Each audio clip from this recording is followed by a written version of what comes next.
a lot of people don't even know what insurance work is.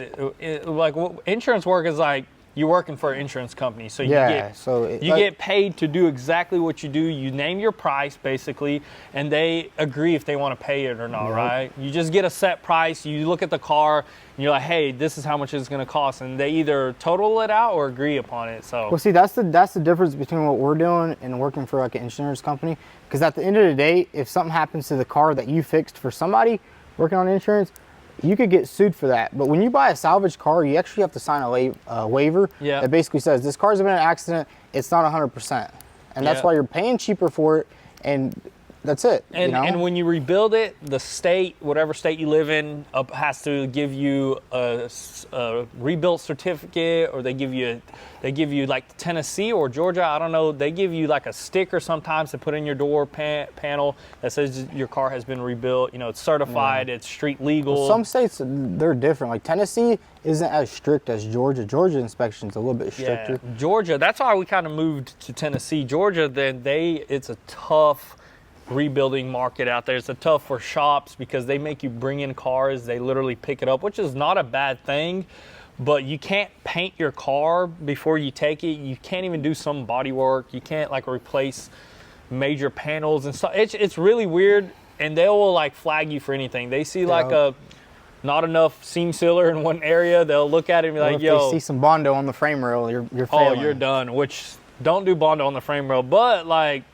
then again, say you got a frame rail, they got all scratched up, and you're trying to just smooth it out and make it look good. If there's even a slight amount of like filler, any type, they'll flag it. So it's pretty difficult. One of the things that kind of makes me mad is like when people, the first thing they say is like the car's unsafe.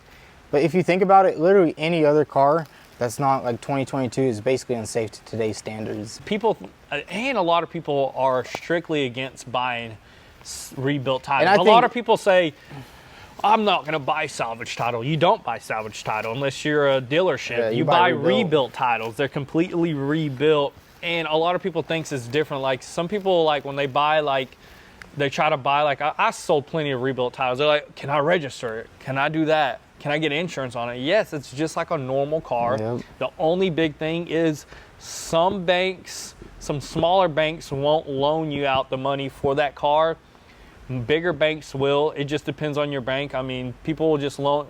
I took plenty of cars to the actual bank and they looked at it and they loaned the person that was buying it. But well, I think a lot of people actually, most of the people who don't like salvage cars are probably the ones that have gotten like screwed over on a salvage car. Bad deal. They heard somebody getting screwed. But the main thing you want to look at on a salvage car is look at the gaps. You know, open up all the door jambs. Ask for pictures of the car before. That tells you everything. You really just have to do your due diligence, you know, before you buy it. I mean, and stand and don't buy it when it's raining. Buy it when it's sunny. Number one thing, because rain will hide a lot of stuff. Or at night. Or at night. Rain will hide gaps. It will hide bad paint jobs. It will hide. I mean, I'm telling you, rain. If somebody telling you, hey, come look at my car in the rain when it's raining. They got something hiding, because there's cars out there on the road that I see that have mismatched paint jobs all the time. You know what I mean? Yeah, I mean, and that's the same. Even the same thing with clean title vehicles. There's so much clean title cars out there that have been in accidents. Yes. That have just been repaired because people don't want to go through the insurance because they don't want it to get raised. Yep. So they take it to these other shops. And I mean, like I feel like the Lamborghini. This one, when he got shot with the bullet holes, he took it to probably Mako or something. It was probably like a $600 paint job on that car. Easy, quick body work. You can still see through the paint that it's been sanded. Some paint actually been peeling before he was in the accident. It probably just started peeling when he was driving it, and it just sucks like that. It's actually scary to buy a clean title car that's been in a previous damage than it is buying a rebuilt title car, because clean title, you can do anything. Nobody's gonna inspect it. Yep. Once you say clean title, people assume it's the best car. And they'll overlook things. Yeah, and they'll overlook things, because I actually know somebody that worked for CarMax, and they buy cars all day long. And somebody apparently traded in a car that was clean title, really low miles, but they went underneath there. They found the VIN number in the trunk different from the VIN number in the hood, and they looked underneath the car, and it was actually two cars spliced together because it probably got rear-ended one time. They fixed it with another car. That's just what happened. So it's actually maybe even safer to buy in some cases. Yeah.